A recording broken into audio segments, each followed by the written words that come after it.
into the future, it's possible that we'll actually see reduced inflows independent of it reduced rainfall.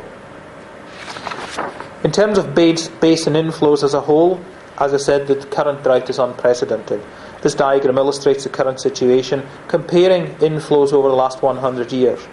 A drought is nothing new in Australia by any stretch of the imagination. We have had droughts before. However, the current drought is actually the longest and the deepest that we've actually experienced since records began. As you can see, the total modelled inflows are highly variable, from just over 2,000 gigalitres a year in typical dry years to more than 30,000 gigalitres a year. However, the long-term average is somewhere in the region of 11,200 gigalitres. While long droughts have occurred in the past, this one is undoubtedly the worst. At the same time as that is happening, we're actually also been seeing increasing irrigation, particularly during the 1960s to the 1980s, which was a relatively wet period. So we've seen expansion and extraction from the system during periods when there was lots of water available. The consequences of that expansion are only now being felt. If we look at it more recently, so within a very much shorter period of time, and this is looking between January 2006 and late last year, the River Murray system has never before experienced two consecutive very low inflow years, and we're now well into our third year of record low inflows. And this, I think, is clearly illustrated by this graph. The blue line is the long-term average, the red line is the actually observed inflows. And as you can see, we're well below and have stayed there for some considerable period.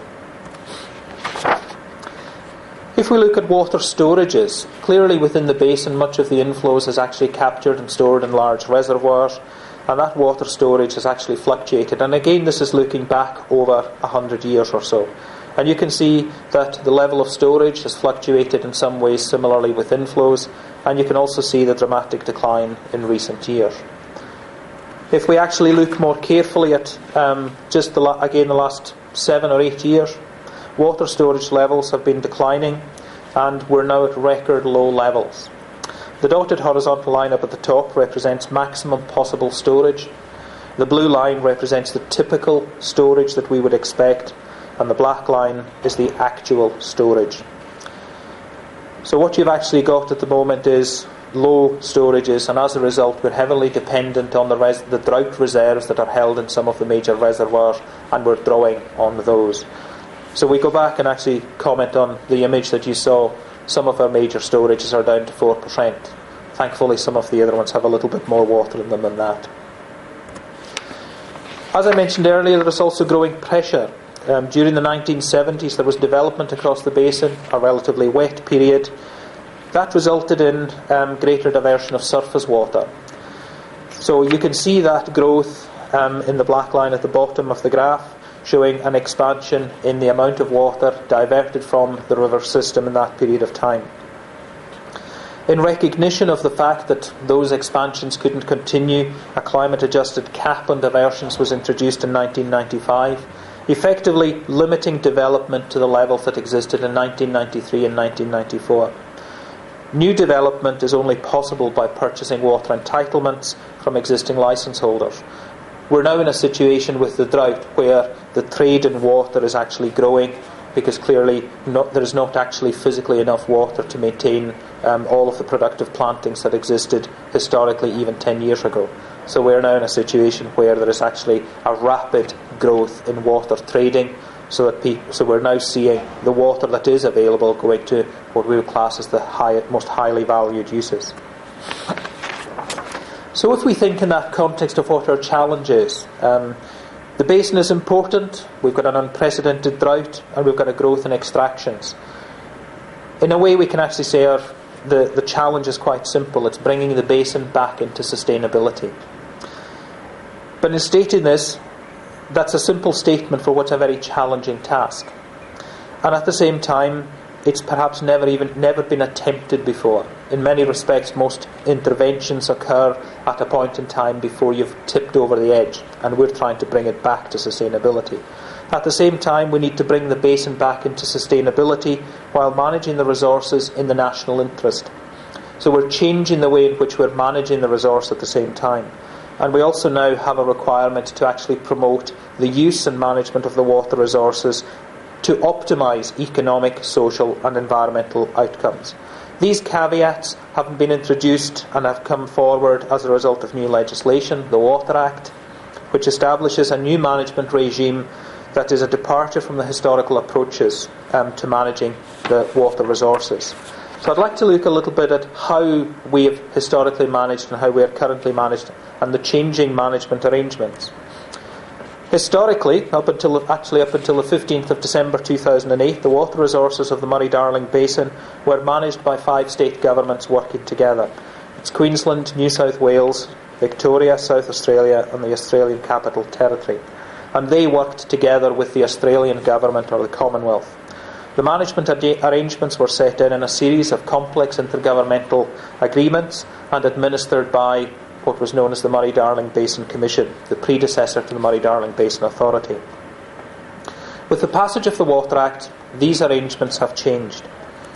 The situation we now have, and a central objective of the Water Act, is to enable the Commonwealth, in conjunction with the basin states, to manage the basin water resources in the national interest. So we're now moving away from a basin that was split across 5 jurisdictions to a basin that is managed as an integrated whole. And with that comes a whole series of new challenges. There are some other objectives of the Water Act, and all of these objectives are supported by the Australian Government's Water for the Future programme, which is a $12.9 billion investment over 10 years in strategic programmes, improved water management arrangements, renewed commitment to water policy reform, and covering 4 key priority areas: taking action on climate change, using water wisely, securing water supplies and healthy rivers and waterways. Given the significance of these changes, I think it's worthwhile spending a little time just exploring those, what they actually are and what they mean. The Water Act is the establishing piece of legislation for the Murray-Darling Basin Authority, but it also establishes a number of other entities and also changes the role of some existing organisations. So another entity known as the Commonwealth Environmental Water Holder was created. In addition, there are new powers conferred on the National Water Commission, the Australian Competition and Consumer Commission and the Bureau of Meteorology. In addition, the Act also redefines the relationship between the state jurisdictions through the Murray-Darling Basin Agreement. The Commonwealth Environmental Water Holder purchases and manages environmental water to protect and restore environmental assets. So that water is purchased from the market, it is held and it is used for environmental watering of particular environmental assets across the basin. The National Water Commission will play a role of auditing implementation of the Basin Plan, and I'll talk a little bit about the Basin Plan shortly. And it will also audit water resource plans within the jurisdictions. The Competition and Consumer Commission will provide advice on water charges and water market rules, where we anticipate an expansion in the water market. Over 90% of all water trading takes place in the Murray-Darling Basin, but it will also undertake an enforcement role. The Bureau of Meteorology will be responsible for collecting and publishing water information across the whole nation, as well as producing an annual statement called the National Water Account, which will illustrate the inflows and outflows in terms of the water management system across the nation.